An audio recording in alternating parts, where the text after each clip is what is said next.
বাংলাদেশ চলচ্চিত্র শিল্পী সমিতি থেকে জায়েদ খানের সদস্যপদ বাতিল করা হয়। সম্প্রতি সংগঠনটির 2024-2026 মেয়াদের দ্বিবার্ষিক নির্বাচন অনুষ্ঠিত হয়। নবনির্বাচিত কমিটি জায়েদ খানের সদস্যপদ ফিরিয়ে দেওয়ার বিষয়ে কি ভাবছেন?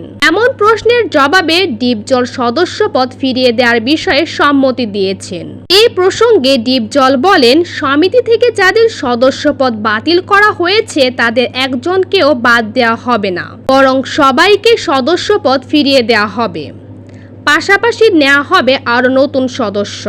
তিনি আরও বলেন, ঠিক কী কারণে জায়েদ খানের সদস্যপদ বাতিল করা হয়েছে তা আমার জানা নেই, তবে বাদ দেওয়াটা মনে হয় বেআইনি হয়েছে। সে আর্টিস্ট। বিষয়টি নিয়ে আমরা সবাই কথা বলবো, সেখানে সবার পরামর্শ ও সম্মতিতে যে সিদ্ধান্ত হয় সেটা আমরা নেব। এর আগে বাংলাদেশ চলচ্চিত্র শিল্পী সমিতির বিদায়ী কমিটি 2 মার্চ শনিবার জায়েদ খানের সদস্যপদ বাতিল করে। উপদেশ নিয়ে প্রথম কাজই হবে আমাদের যারা ছবি বানায় তাদের যারা প্রডিউসার। মানিকগঞ্জ নিউজ, মানিকগঞ্জের মানুষের সাথে। সাবস্ক্রাইব নাও ইউটিউব চ্যানেল।